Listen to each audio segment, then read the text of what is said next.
Hello dear students, welcome to the gateway classes. Myself Mustafa Saifi.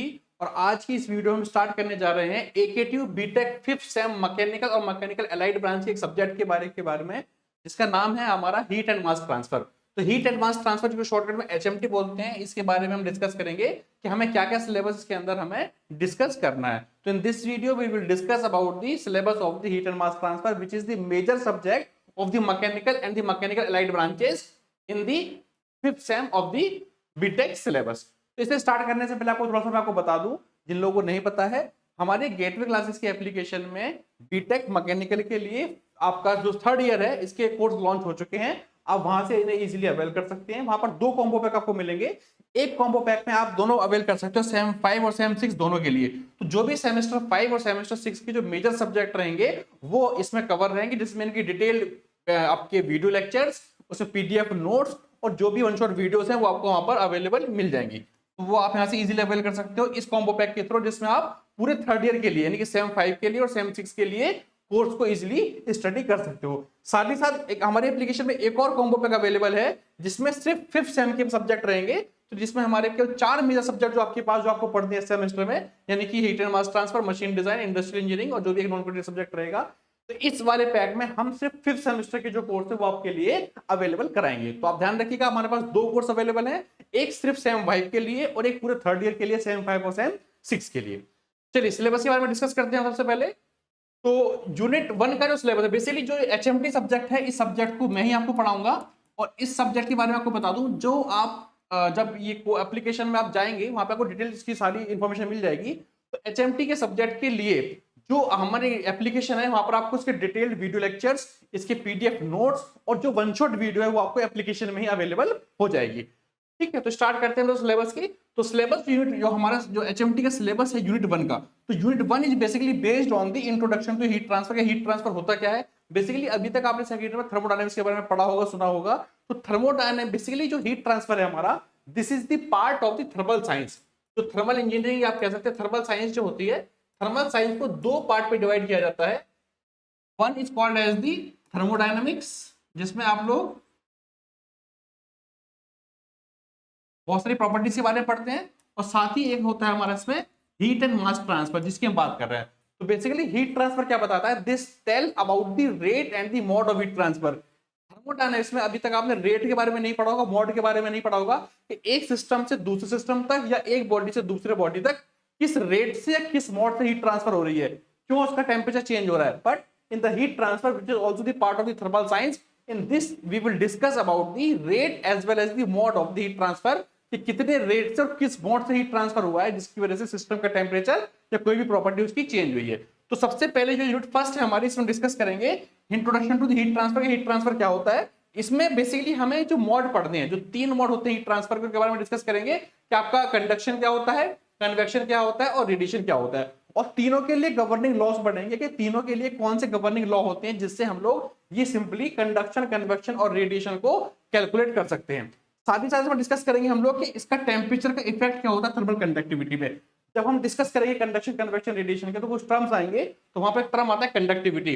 तो conductivity का क्या, temperature का क्या इफेक्ट आता है कंडक्टिविटी के ऊपर, वो भी हम इसमें डिस्कस करेंगे। ठीक है, then we will discuss about the introduction to the combined heat transfer mechanism. देखिए, जब भी हीट ट्रांसफर होता है किसी एक मोड से नहीं होता है, कंडक्शन या कन्वेक्शन या रेडिएशन से। जब भी किसी बॉडी से हीट ट्रांसफर होगा वहां पर तीनों मोड हीट ट्रांसफर के इन्वॉल्व होते हैं। वहां कंडक्शन भी होता है, वहां कन्वेक्शन भी होता है, वहां पर रेडिएशन भी होता है। तो यहाँ पर कंबाइंड मोड की हम जो बात कर रहे हैं, तो बेसिकली हम यहाँ पर डिस्कस करेंगे कि अगर किसी बॉडी से हीट ट्रांसफर हो रही है इन दी कंबाइंड मोड, यानी यहाँ से कंडक्शन भी होगा, कन्वेक्शन भी होगा और रेडिएशन भी होगा, तब उस केस में कैसे आप पता करोगे कि उस सिस्टम से, उस बॉडी से कितनी हीट ट्रांसफर हुई है, तो वो भी डिस्कस करेंगे हम यूनिट नंबर 1 में। इसके बाद हम डिस्कस करेंगे यहाँ पर general differential heat conduction equation. आपने ये टर्म सुना होगा मैथमेटिक्स में, कई बार आपने जब मैथमेटिक्स में जब सॉल्व किए क्वेश्चंस, तो वहां पर जनरल हीट कंडक्शन इक्वेशन आती है, डिफरेंशियल हीट कंडक्शन इक्वेशन। तो हीट कंडक्शन इक्वेशन जो लिखी हुई थी वहां पर, वो हम यहाँ पर डिस्कस करेंगे और यहाँ पर ड्राइव भी करेंगे। जनरल हीट कंडक्शन इक्वेशन क्या होती है, कैसे उन्हें हम लोग ड्राइव करते हैं डिफरेंट डिफरेंट कोऑर्डिनेट्स में, रेक्टेंगुलर कोऑर्डिनेट्स में, सिलेंड्रिकल कोऑर्डिनेट्स में, as well as the spherical coordinates में। तो ये सब डिस्कस करेंगे हम लोग यूनिट फर्स्ट में। और इसके साथ ही साथ डिस्कस करेंगे हम लोग initial and the system boundary condition. Boundary conditions क्या होती हैं, कि बाउंड्री कंडीशन मतलब ये होगा कि अगर सपोज ये पेन है, इस पेन में इस पॉइंट पे क्या टेम्परेचर है और इतनी डिस्टेंस के बाद इसमें कितना टेम्परेचर हो जाएगा, तो these are called as the boundary condition. तो जब भी हम किसी बॉडी का थर्मल एनालिसिस करते हैं तो हमें वहां पर बाउंड्री जो कंडीशन होती है वो हमें सेट करनी होती है, पता करनी होती है, ताकि हम लोग हीट ट्रांसफर की वैल्यू को पता कर सकें। साथ ही साथ यूनिट 1 में जो आप एक दूसरा पार्ट पढ़ेंगे that is the steady state one dimensional heat conduction equation. देखिए one dimensional heat conduction equation हमारे सिलेबस में है, ये 2D भी होता है 3D भी होता है, तो 3D हमारे सिलेबस में नहीं है, हमें सिर्फ क्या पढ़ना है, one dimensional heat conduction equation पढ़नी है। इसमें क्या क्या डिस्कस करेंगे हम लोग कि simple and the composite system क्या होते हैं। कंपोजिट का मतलब ये होगा कि आप जब बॉडीज को, कई सारी बॉडीज को कंपोज करके रख देते हैं तो उस केस में कैसे हीट ट्रांसफर होगा। जैसे आपका एग्जांपल मैं आपको बताऊं, जो आपका थर्मल फ्लास्क होता है जिसमें चाय गर्म रहती है या पानी ठंडा रहता है, बेसिकली वो थर्मल फ्लास्क जो होता है उसके अंदर बहुत सारी लेयर्स होती हैं। वो लेयर्स क्या करती है, बेसिकली वो हीट ट्रांसफर की वैल्यू को रोकती है ताकि हीट ट्रांसफर ना हो पाए, ताकि जो बॉडी ठंडा है अंदर मटेरियल वो ठंडा ही रहे या जो गर्म है वो गर्म ही रहे। तो हीट ट्रांसफर सिस्टम में और सराउंडिंग में हीट ट्रांसफर की वैल्यू को वो रोक देता है। तो यहाँ पर जो कंपोजिट की हम बात करें तो कंपोजिट का मतलब ये होगा कि डिफरेंट डिफरेंट जो मटेरियल हमने लगाए हैं, जो लेयर्स लगाई हैं, जो हीट ट्रांसफर को रोकने के काम आपको आ सकती हैं, वो हम बात करेंगे कहां पर, कंपोजिट सिस्टम में। तो हम तीनों में देखेंगे, रेक्टेंगुलर में भी देखेंगे, सिलेंड्रिकल में भी देखेंगे और स्फेरिकल कोऑर्डिनेट में भी देखेंगे। ठीक है, with and without heat generation, यानी हीट जनरेशन के साथ देखेंगे। साथ ही साथ इसमें सबसे इंपॉर्टेंट कंसेप्ट आएगा थर्मल कॉन्टैक्ट रेजिस्टेंस का। ठीक है, तो थर्मल कॉन्टैक्ट रेजिस्टेंस क्या होता है, तो थर्मल रेजिस्टेंस क्या होता है, this is the most important topic and the most important fundamental of the heat transfer, कि आप रेजिस्टेंस कैसे पता करेंगे। Then we will discuss about the analogy between the heat transfer and the electricity. देखिए electricity में और heat transfer में क्या एनालॉजी होती है, भी हमें इस यूनिट 1 में डिस्कस करना है। आपने इलेक्ट्रिसिटी के बारे में सुना होगा कि इलेक्ट्रिसिटी जब फ्लो होती है तो वोल्टेज डिफरेंस की वजह से होती है। सिमिलरली जब हीट फ्लो होती है तो वो टेम्परेचर डिफरेंस की वजह से होती है। तो यहीं से जो कंसेप्ट है दोनों का, कि जो फ्लो हो रहा है और जो आपका किस वजह से हो रहा है, तो करंट जो फ्लो होता है that is formula delta V upon R, Kirchhoff आपने पढ़ा होगा। तो इसमें करंट फ्लो हो रहा है, delta we is the potential difference, the voltage difference की वजह से हो रहा है, और ये थर्मल रेजिस्टेंस। साथ ही साथ में हीट ट्रांसफर की बात करूं तो हीट जो ट्रांसफर होती है it is transfer due to the temperature difference delta T upon thermal resistance. तो आप देखोगे दोनों में लगभग लगभग सेम फॉर्मूले मिलेंगे। ऊपर क्या है, यहाँ पर वोल्टेज डिफरेंस आ रहा है, यहाँ पर आपका टेम्परेचर डिफरेंस आ रहा है, यहाँ पर इलेक्ट्रिकल रेजिस्टेंस है, यहाँ पर आपका थर्मल रेजिस्टेंस है। फ्लो क्या हो रहा है, यहाँ पर करंट हो रहा है, यहाँ पर आपकी हीट ट्रांसफर हीट फ्लो हो रही है। तो इनमें दोनों में एक एनालॉजी हम लोग निकालते हैं, कैसे हम एक दूसरे की हेल्प से इसके, यानी करंट की हेल्प से कैसे आप लोग हीट ट्रांसफर पता कर सकते हैं, या हीट ट्रांसफर की हेल्प से कैसे आप लोग वोल्टेज या रेजिस्टेंस पता कर सकते हो। तो यहाँ पर एक एनालॉजी होगी, एनालॉजी हम डिस्कस करेंगे between the heat transfer and the current. Thermal contact resistance क्या होता है भी डिस्कस करेंगे। देखिए जब भी हम बॉडी को आपस में कॉन्टैक्ट में रखते हैं, तो जब बॉडी कॉन्टैक्ट में आती है तो उन दोनों बॉडी के बीच में परफेक्ट कॉम्बिनेशन नहीं हो पाता है, उसके बीच में वॉइड्स होते हैं। तो वहां पर क्या होता है, आपका थर्मल कॉन्टैक्ट रेजिस्टेंस लगता है जो हीट ट्रांसफर को रिड्यूस करता है। तो थर्मल कॉन्टैक्ट रेजिस्टेंस क्या होता है इसके बारे में डिस्कस करेंगे। ओवरऑल हीट ट्रांसफर कोएफिशिएंट क्या होता है ये देखेंगे। क्रिटिकल रेडियस ऑफ इंसुलेशन क्या होती है, this is the important one in the industry. देख क्रिटिकल रेडियस देखिए क्या होती है, आपने देखा होगा अक्सर घर में जब हम वायर यूज करते हैं, वायर पे जब लोड ज्यादा आता है तो वो बर्न हो जाते, जल जाते हैं। वो क्यों जल जाते हैं, क्योंकि जो उनके ऊपर एक आपने देखा होगा एक कुछ रबर टाइप की प्लास्टिक लगी होती है, वो क्या होता है जब हीट ज्यादा बढ़ जाती है इसके अंदर तो वो बर्न हो जाती है। तो हमें उसके बॉडी के ऊपर कितनी थिकनेस तक उसकी इंसुलेशन करना है वायर का, ताकि उसमें कम चांसेस जो है फायर के वो कम से कम रहे। तो वो हम कैसे डिसाइड करेंगे, वो डिसाइड करते हैं हम लोग क्रिटिकल रेडियस ऑफ इंसुलेशन से। क्रिटिकल रेडियस ऑफ इंसुलेशन वो रेडियस होती है उस मटेरियल की कि जिससे ज्यादा लगाओगे तब भी हीट ट्रांसफर होगा, जिससे कम करोगे तब भी हीट ट्रांसफर होगा। तो एक पॉइंट पे मैक्सिमम हीट ट्रांसफर होता है, that is called as the critical radius of insulation. तो हम दोनों बॉडी के लिए पढ़ेंगे, सिलेंडर बॉडी के लिए as well as for the spherical bodies. तो यूनिट 1 में हमें ये सब डिस्कस करना है। We have to discuss this all the fundamentals of the heat and mass transfer. अब बात करते हैं हमारी अगली यूनिट की, यूनिट नंबर 2। तो यूनिट नंबर 2 जो रहेगी हमारी, this is based on the important topic fins. Fins क्या होते हैं, बेसिकली फिन्स जो होते हैं ये एक्सटेंडेड सर्फेसेस होते हैं, इनका एक और नाम है extended surfaces which are used to increase the heat transfer rate। अगर मुझे किसी सरफेस से किसी सिस्टम से हीट ट्रांसफर इंक्रीज करना है, यानी हीट को जल्दी बाहर निकालना है, तो हम वहां पर फिन्स यूज करते हैं। आपने देखा होगा अक्सर विंडो एसी या जो भी एसी आपके पास अगर कभी देखा हो, तो विंडो एसी या स्प्लिट एसी के जो आउटडोर होता है उसके पीछे इस तरह की बहुत छोटी छोटी पत्तियां लगी होती हैं, स्ट्रिप्स लगी होती हैं। ये स्ट्रिप्स क्या है, basically these are the fins. ये फिन्स क्या करती हैं, उस हीट को जल्दी बाहर निकाल देती हैं। और कोई भी एसी रहेगा जब वर्क करेगा, जितनी जल्दी हीट को बाहर निकाल देगा उतना ही जल्दी वो कूलिंग को बढ़ा देगा रूम के अंदर या किसी भी स्पेस के अंदर। साथ ही साथ आपने देखा होगा जो बाइक्स होती हैं, बाइक का जो इंजन होता है, तो बाइक का इंजन आपने देखा होगा इस तरीके से फ्लैट नहीं होता है, बल्कि वो कुछ इस तरीके से उसमें स्ट्रिप लगी होती है ये वाली, तो ये these are called as the fins, इन्हें भी बोलते हैं हम लोग फिन्स। तो फिन्स क्या होती हैं, फिन्स का पर्पस क्या है, इसकी एप्लीकेशन क्या है, this all will be discuss in the unit number 2। तो इसमें हम डिस्कस करेंगे heat transfer through extended surface, fin से कितने हीट ट्रांसफर होगा, इसका क्लासिफिकेशन यानी कितने तरह की फिन्स होती हैं, ठीक है। Then we will discuss about the fins of uniform cross sectional area, error in measurement of temperature in thermometric well. एक जब भी किसी फ्लूइड जब फ्लो करता है उसका मुझे टेम्परेचर मुझे पता करना है, तो ट्रू टेम्परेचर और एक्चुअल टेम्परेचर में कुछ फर्क आता है, तो उसमें एरर आती है कुछ, तो हम कैसे निकालेंगे, तो with the use of the concept of the fin we can find this error also. दूसरा जो पार्ट है हमारा that is the transient conduction. देखिए कंडक्शन हमें दो तरीके से पढ़ेंगे, जो यूनिट फर्स्ट में आपने पीछे लिखा हुआ वहां पर लिखा हुआ है आपका स्टडी स्टेट, ठीक है, और यहां पे क्या लिखा हुआ आपका ट्रांजिएंट। ट्रांजिएंट मतलब कि अनस्टडी स्टेट, स्टडी स्टेट वो होता है जिसमें टेम्परेचर जो है वो टाइम के साथ वेरी नहीं करता, लेकिन एक्चुअल में ऐसा नहीं होता है, हर बॉडी का जो टेम्परेचर वो टाइम के साथ वेरी करता है, जैसे जैसे टाइम चेंज होता रहेगा बॉडी का टेम्परेचर चेंज होता रहता है। अगर मैं किसी रूम में एक ग्लास में चाय रख दूं गर्म, तो आप देखो कुछ टाइम पे उस बॉडी का टेम्परेचर क्या हो जाएगा, धीरे धीरे रूम टेम्परेचर के बराबर पहुंच जाएगा, ठीक है। तो हर बॉडी जो हीट ट्रांसफर होगी वो उसमें ट्रांजिएंट कंडक्शन होता है, यानी कि अनस्टडी स्टेट हीट कंडक्शन होता है। तो ये क्या होता है इसके बारे में डिस्कस करेंगे। एक मेथड होती है that is called as the lumped resistance method, lumped capacitor method. तो लम्प्ड कैपेसिटर मेथड क्या होती है, कैसे हम इसे अप्लाई करते हैं, किसके लिए, फॉर दी ट्रांजिएंट कंडक्शन के लिए, तो वो हम डिस्कस करेंगे इस वाली यूनिट में। टाइम कांस्टेंट क्या होता है ये डिस्कस करेंगे, unsteady state heat conduction in one dimension only, यानी सिर्फ एक डायमेंशन पे डिस्कस करेंगे कि स्टडी स्टेट कैसे हमारा अनस्टडी स्टेट हीट ट्रांसफर होता है। Heisler chart, this are the important one.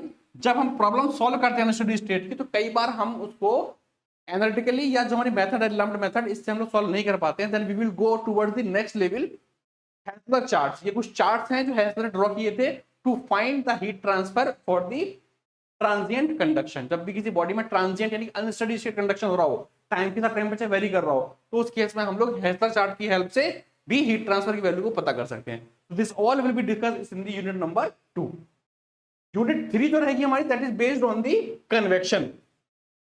देखिए कन्वेक्शन क्या होता है, जब किसी बॉडी से जब हीट ट्रांसफर होती है तो कन्वेक्शन के थ्रू भी हो सकती है। Generally it will take place in the fluids, यानी कि जहां भी कोई फ्लूइड रहेगा, फ्लूइड मतलब कि कुछ भी हो सकता है, लिक्विड भी हो सकता है या आपकी कोई गैस भी हो सकती है। अगर मैं रूम की बात करूं, अगर हम रूम में जब कुछ गर्म चाय या गर्म दूध रख देते हैं, तो धीरे धीरे वो रूम में उसका जो टेम्परेचर वो कम हो जाता है। क्यों कम हो जाता है, क्योंकि उस लिक्विड का यानी टी चाय का या उस कॉफी का या उस दूध का जो टेम्परेचर है वो धीरे धीरे रिड्यूस क्यों हो रहा है, वो अपनी हीट ट्रांसफर कहाँ करती है, उस रूम में। अब रूम में क्या रहेगा, रूम में रहती है हमारे पास एयर, तो एयर में जो हीट ट्रांसफर हो रही है, इसका मतलब क्या बोलेंगे उसको हम लोग, गैस कैटेगरी में आता है air, that means that is the case of the convection. तो जब भी किसी रूम में हीट ट्रांसफर हो रहा है that is the case of the convection process. तो दो तरह के कन्वेक्शन पढ़ेंगे हम लोग इसमें, एक फोर्स कन्वेक्शन और एक फ्री कन्वेक्शन, ठीक है। Free convection is also called as the natural convection. देखिए आप ऐसा समझ सकते हैं, अगर मैं एक कप चाय को ठंडा करने के लिए रूम में रख दूं, तो वो ठंडी हो रहेगी, ऑब्वियसली कुछ टाइम के बाद रूम टेम्परेचर की तरफ जितने पहुंच जाएगी। लेकिन अगर मुझे जल्दी ठंडी करनी हो तो क्या होगा, मुझे उसके ऊपर कुछ फोर्सफुली कोई लिक्विड फ्लो कराना पड़ेगा, यानी कि कोई एयर ज्यादा फ्लो करानी पड़ेगी। हम करते क्या है, जब भी मुझे चाय जल्दी ठंडी करनी होगी तो मैं फैन चला के उस फैन के नीचे रख देता हूँ, तो फैन के नीचे रखने से क्या होता है, उसमें जो हीट ट्रांसफर की वैल्यू वो इंक्रीज हो जाती है। तो जब भी किसी सरफेस से आप फोर्सफुली हीट ट्रांसफर करा रहे हो, उसे बोलेंगे हम लोग फोर्स कन्वेक्शन। और अगर हीट ट्रांसफर नेचुरली हो रही है, वो अपने आप हीट ट्रांसफर कर रहा है, that is called as the free convection और दी नेचुरल कन्वेक्शन। तो in unit 3 we will discuss about the force convection as well as the free convection. इसमें कुछ टर्म्स आएंगे, वो हम सब इसके बारे में डिस्कस करेंगे। Then unit 4 that is based on the radiation. देखिए रेडिएशन क्या होता है, रेडिएशन भी एक हीट ट्रांसफर की फिनोमिना है।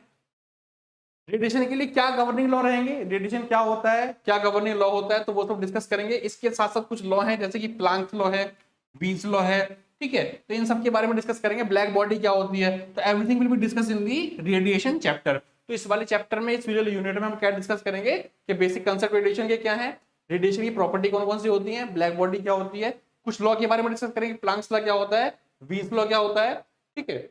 देन इसको हटा देता हूं जरा, मैं ये एक्स्ट्रा लग गया यहाँ पे, ठीक है। वीन डिस्प्लेसमेंट लॉ, ये लिखा हुआ है Wien displacement law. Stefan Boltzmann law क्या होता है, किरचॉफ लॉ क्या होता है, ये सब बेसिकली कंसेप्ट है रेडिएशन के लिए। तो रेडिएशन पढ़ने से पहले आपको ये कंसेप्ट पता होने चाहिए, ये लॉ पता होना चाहिए। तो इस वाले यूनिट में हम डिस्कस करेंगे इन सारे बेसिक लॉ के बारे में। देन दो बॉडीज के बीच में कितना हीट एक्सचेंज होगा बाय द रेडिएशन, तो रेडिएशन का कितना एक्सचेंज बोलते हैं, जो हीट ट्रांसफर एक दूसरे बॉडी के बीच में होगा, तो कितना हीट एक्सचेंज होगा वो भी डिस्कस करेंगे इसके बारे में, यूनिट के बारे में हम लोग। Then we will discuss about the important term radiation shield. कई बार दो सरफेस के बीच में हीट ट्रांसफर रिड्यूस करने के लिए हम लोग एक शील्ड यूज करते हैं, उस शील्ड को बोला जाता है रेडिएशन शील्ड। तो रेडिएशन शील्ड क्या होता है वो डिस्कस करेंगे। Radiation combined with the conduction and convection, जैसे कि फर्स्ट में आपको बताया था the combined mode of the heat transfer. तो रेडिएशन को कंडक्शन और कन्वेक्शन के साथ मिक्स कर करते हैं, तो कैसे हीट ट्रांसफर होगा कैसे पता करेंगे वो डिस्कस करेंगे। ठीक है, इसके बाद कुछ सिंपल थ्योरेटिकल टर्म है इसमें, लाइक गैसेस मीडियम में कैसे हीट ट्रांसफर होगा, सोलर रेडिएशन क्या होता है, ग्रीन हाउस इफेक्ट क्या होता है, रेडिएशन नेटवर्क एनालिसिस कैसे करते हैं। तो this all will be discussed in unit number 4 which is based on the radiation. The last unit number 5, इसके तीन बेसिकली आप कह सकते 3 चैप्टर हैं। सबसे इंपॉर्टेंट चैप्टर जो रहेगा हमारा वो रहेगा इसमें हीट एक्सचेंजर। हीट एक्सचेंजर एक वो डिवाइस होता है जिसमें हीट का एक्सचेंज होता है बिटवीन दी टू फ्लूइड्स।